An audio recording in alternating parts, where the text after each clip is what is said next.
Hello, friends. Welcome back to the School of Self Worth. I'm your host, Nicole Song. Today, we have got a hot topic on tap. It has been a big topic for many of you recently. And so I wanted to take the time to go a little deeper today on the podcast. And this one is one that surprised me and yet didn't surprise me in terms of like how much it was affecting so many of you in your leadership at work and your ability to be a really grounded and calm person. And this is what we get to talk about: how to be less emotionally reactive at work. And this one is especially important for Asian American women who are already occupying less than 3% of leadership positions in corporate America. But it's also a topic for anybody who wants to be doing better in their job. They want to improve and grow and expand. So I would say this is really relevant for any high achiever. And it's also especially relevant for any high achiever who wants to support the women around them, the Asian American women who might be struggling to get recognized, to get promoted, that this is something that can really block you. So I'll be getting into why this is impacting you so much and the way you're handling work and the way you're perceived at work as well. And before we get going, if you are an AAPI woman who wants to manifest a promotion in 60 days while working 20% fewer hours, DM me promotion on Instagram at Nicole Song, and I've got something there for you. Okay, friends, let's get into this awesome conversation. Hey, friends. So I was recently in New York for a trip to see my mentor, some of my business besties, and to really take time to focus on the vision for my business, which I find to be an essential thing that I need to do. But New York is also a pretty big trip. I live in Seattle. I have to go all the way across the country, 3 time zones, and it can be a big impact on me physically and energetically. And then add on top of that, just a week and a half after that trip, I am headed out very soon to lead a 5-day retreat for the women in my mastermind. And it's the only in person event that I lead every year. It is so impactful, it is so huge. I love doing it, and it's a lot. So, October is a big month for me. And I knew this headed into October. Like I had all of these very well in my sights as I headed here. And I share this with you because the old me, the old version of me would very easily freak out with this much going on. For me being away from home, I'm a very like home structure grounded person. So when I travel a lot, when I'm going from thing to thing and I'm not settled in terms of where I'm sleeping, how I'm eating, my exercise routine, and all of those things, I can totally get very reactive. This is just a pattern of mine that I had for a really long time. And I would get a little bit angry. I would probably get into the like, don't you dare give me any feedback or suggestions right now when I don't have the capacity that I normally would. And part of the reason I used to get so upset in situations like this is I didn't really understand emotions. And I didn't really understand also what was causing me to be so reactive and to get so upset. So in this situation, you might say, okay, it's obvious you're traveling a lot, you're leading a lot, like that would cause it. But sometimes I think we don't even recognize the obvious things in front of us. And so I wanted to share the experience of my life right now so that you can understand how you can start to implement and change the way that you are reacting and go from reaction into response in your life rather than being in this place of upset or angry or blaming other people. But before we get into the way to do that, I want to talk first about emotions.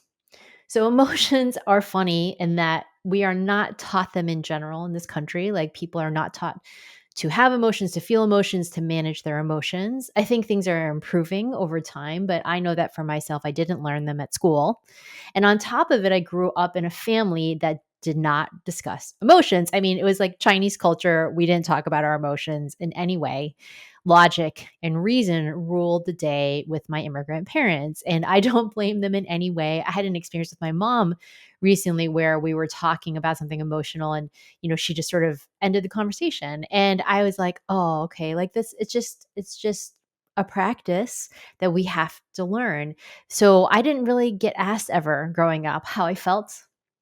And as an adult, I had learned to suppress by the time I got to adulthood. And I definitely thought you were supposed to suppress in work environments to be professional. And so what happened is when you suppress your emotions, it actually makes them worse. And so just so you know, like that was my pattern. And I know that for many of you out there, this is also likely the pattern because if you're being emotionally reactive, it's because you're not feeling your emotions. And so even to this day, I have to often ask myself, but Nicole, how do you feel? And I have to ask my clients this all the time because will logic and reason things to death. I know my women, if you're a high achiever, this is so common. So if you're constantly logicking everything, you are never going to get to the heart of like that, what that emotion is. But the other important thing to remember about emotions is that they are intended to move. If you look at the word emotion, it's a movement, it's an energy. You're not supposed to get stuck in it. So, say for example, you're pissed off.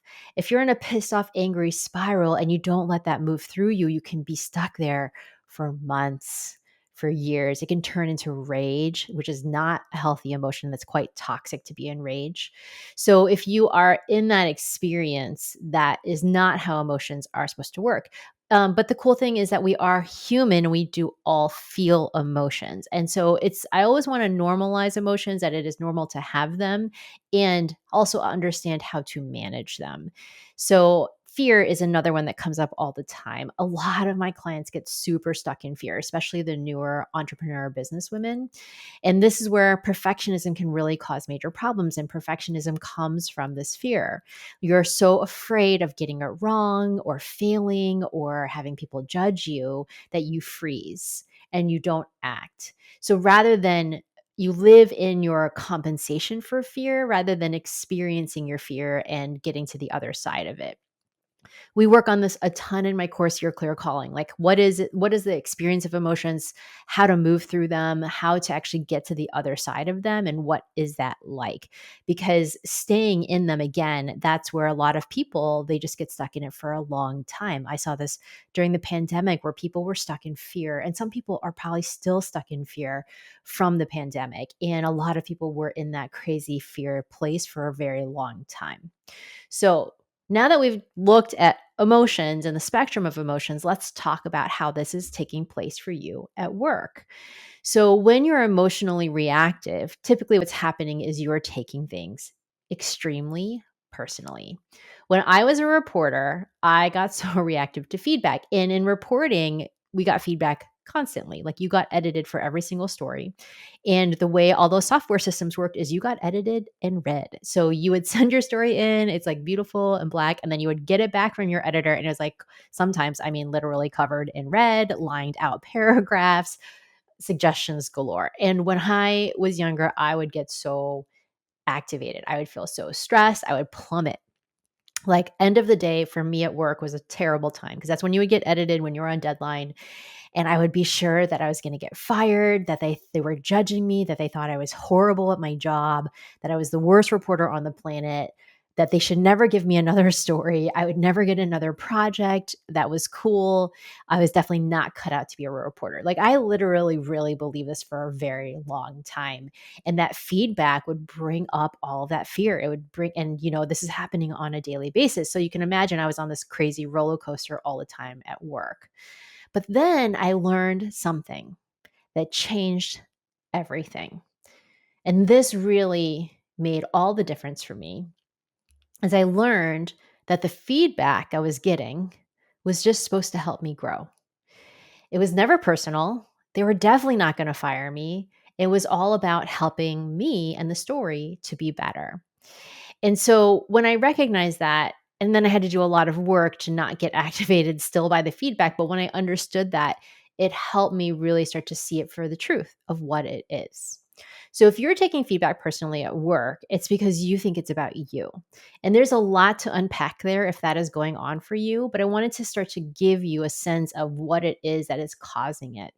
And so that you can start to get into a place where you're not getting in a reaction where you're afraid you're doing something wrong. You're not getting defensive. You're not getting angry. You're not getting upset.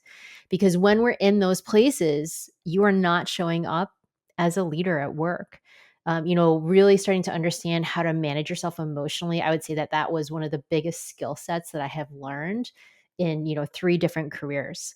Because the more that I can stay steady and calm and grounded, no matter what the circumstances are, the more effective I am, the more people trust me, and the more people want me to be in charge. I mean, have you looked at the leaders, really good leaders? I'm not talking about all leaders, but the most effective leaders are super calm. They are really grounded. Like, no matter what is going on, they are really good.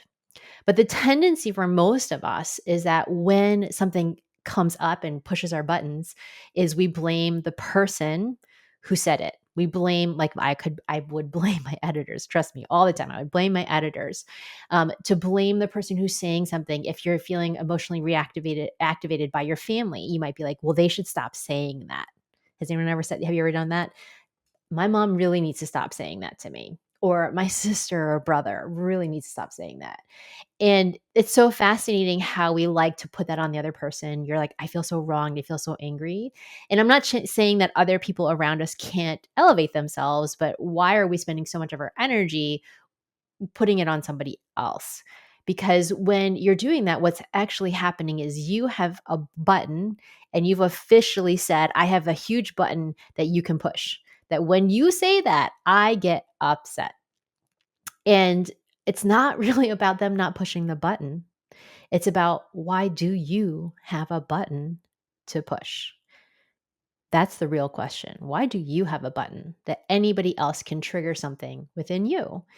And looking at those buttons is really important. Like, how do we start to clean out the things that are causing us to, like, even be able to get activated by all of the stuff that's going on, whether it's work, whether it is family members or something else. But I just really wanted to look at that first, right? That's the piece for you to understand. It's never really personal, and occasionally it's personal, but even if it's personal, it doesn't really matter. The question is why you are letting that person, right? This is, to me, the equivalent of giving your power away. When you have a button, you're giving your power away to the person because they can now push it, and now you're getting all upset, and then they win, right? That's the energy of somebody. Also, the people who intentionally push buttons, that is fully their energy. They are trying to take away your power. They feel stronger and smarter when they can get you upset and reactive. So the real skill is no reaction, zero, none. Like, you do not react. You are zen, you're calm. Whenever somebody says something that seems upsetting, you're just like, oh, interesting. Because that is actually the only way you can learn, in that moment. That's the only way you can start to be like, oh, it's interesting. This person's interesting that they would say that, rather than being like, that person's wrong and horrible, and, all the judgment that can come pouring out. Instead, being curious, right? Curious is like a very non reactive way to deal with that. And so, we're looking at what is causing us to have those buttons be pushed. So let's go back to my example of me traveling twice this month and leading. I could have a button that's you could push because I'm worried I'm not going to, be grounded enough or spend enough time with my family before I go to lead my retreat. And if I can recognize that button exists, then I can also make sure I'm doing the things that's going to make me feel good, which is spend time with my family. You see what I'm saying? So we have to really start to understand, what are the buttons, what is causing them to be pushed, what we can do to take back our own power to not let that be such a challenge. And once you start to identify the major things that could be causing reaction, that is a huge first step, right? That awareness of what is really causing this reaction, to start to get to the other side. And in my flex calibration formula, a lot of the work is learning to stay grounded no matter what's going on around you. So even if in the moment you get unexpected feedback from your boss and it's like, wow, that came from nowhere, you can stay grounded and clear, non reactive, no buttons in that moment. And this is really essential to getting promoted and being a leader. I mean, people want people who can take feedback. They want people who don't take it personally, who are saying, oh, wow, thank you so much. And now I can grow from that. And you'll notice, like, the true leaders are unflappable. And by the way, leaders above you at work are dealing with problems that are way bigger than you can understand or comprehend. Trust me, they are dealing with problems that are so far beyond what you have to deal with. And the really great ones are unflappable about it. They're like, okay, wow, this is a lot. And let's figure this out. Let's be calm about it. And so when you can really look around, like I always like to look at the people who are modeling what I want to do, what I want to be. And they are always the people, they're smooth. They don't get thrown off. They are in that really steady place. And this is truly an essential part of my new model, get paid for your passion. Like, how can you expect to get promoted if you're getting upset over the tiny things? And so, how can we learn to be the person who doesn't get upset over the tiny things, to stay steady? And, it's really the equivalent of like you are upset all the time. It's like if you were in a boat and it had a hole in it and it was getting filled with water, and you're just standing there screaming and freaking out instead of bailing the water. Like, do you want to be that person who's freaking out rather than being in action to get yourself out of an emergency? I know that I want to be the person who's bailing water, coming up with a solution, figuring out something that's going on rather than, having my boat fill with water and then have to swim it out or do whatever, right? And save my life. So learn to master your emotional reactions. And I promise that will change your life truly. So just start by checking in. Where are those buttons that are getting pushed? How do I start to navigate them? How do I start to not have those buttons? It's not about the other people. Remember, how do I change the buttons and so that I'm not getting activated and that I can start to make some change for myself? So if you want the exact step by step for the get paid for your passion model to master your emotional reactions, DM me. DM me grounded on Instagram at Nicole Song and let's chat because I've got something to share with you that's so powerful that will really help you get to the other side of that and be the person who gets promoted, works 20% less, and really is recognized and breaking cycles and the ceiling. All right. Thank you, everyone, so much. I can't wait to tune in with you again next week.